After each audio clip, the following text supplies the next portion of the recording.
Monica Labiche Brown, and I am the founder and executive director of Afirca Development Promise. The organization was founded in 2014, and that was as a result of my coming back to Uganda, a place where I grew up and lived for 15 years. The work that we've been doing has been mainly around supporting women's cooperatives. We started with a group called Epaphroditus Women's Cooperative. The cooperative started in 2012. That's when we decided to gather as women and got this idea of growing mushrooms.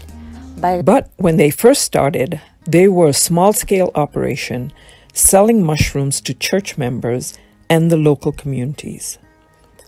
But they soon recognized that there was a bigger market in and around Kampala.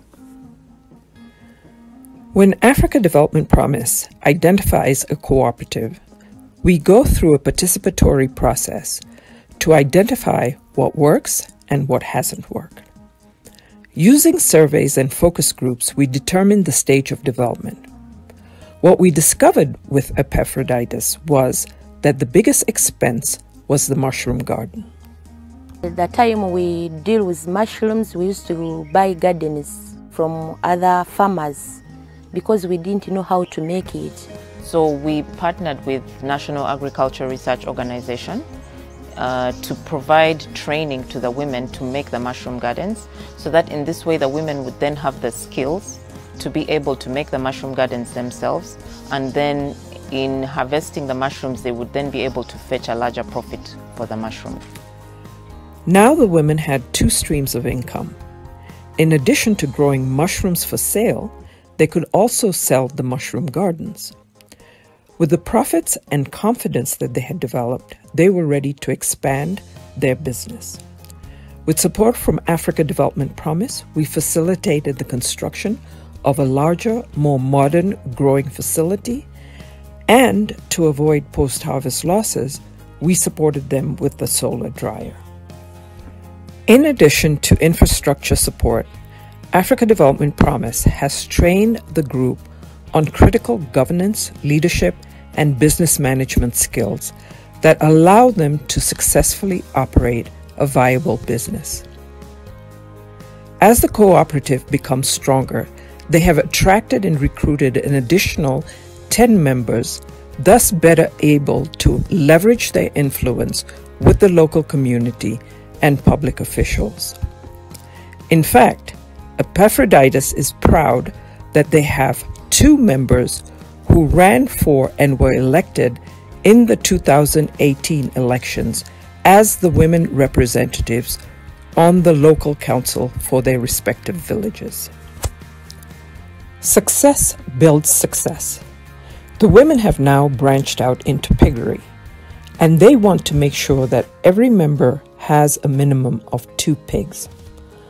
Also, most recently, they have taken classes on how to attractively package, seal, and label their products so that they can sell easily. The next phase is to start an outgrower scheme, also known as contract farming. The cooperative will recruit about 50 community women as contracted mushroom growers.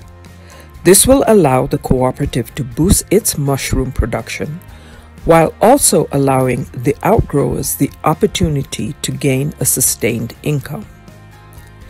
The outgrowers will be trained and given the tools needed to grow quality mushrooms. By including some of the village's poorest women, the cooperative will facilitate dramatic economic improvements, and the hope is that the increased income to outgrowers will encourage them to become cooperative members and enjoy its benefits, or possibly form their own cooperative. These women are mainly doing subsistence farming and don't have a means of income. With things moving to a market-based approach, it is important that women also be able to participate in this new economy and have their fair share of what they can make. We are very much appreciative to ADP just because they have brought us all that far, from making losses to having bigger profits.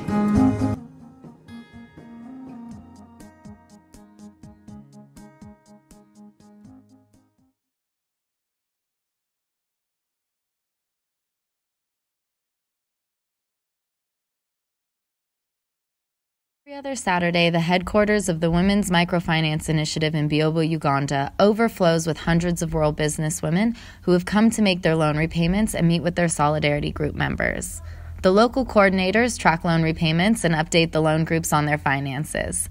Trainers provide ongoing lessons in business skills and financial literacy. The women themselves discuss their individual businesses and challenges and brainstorm solutions to problems like transporting goods during the rainy season when the roads turn into rivers of mud. By encouraging one another and leaning in on each other for support, these rural women have successfully launched rural businesses with the resources provided by WMI. WMI was founded 10 years ago by 7 businesswomen in the Washington, D.C. area. Their vision was a grassroots loan and business skills training program run by and for rural women in East Africa. For the past 10 years, the local program director, Olive Wulembwa, has led this vision.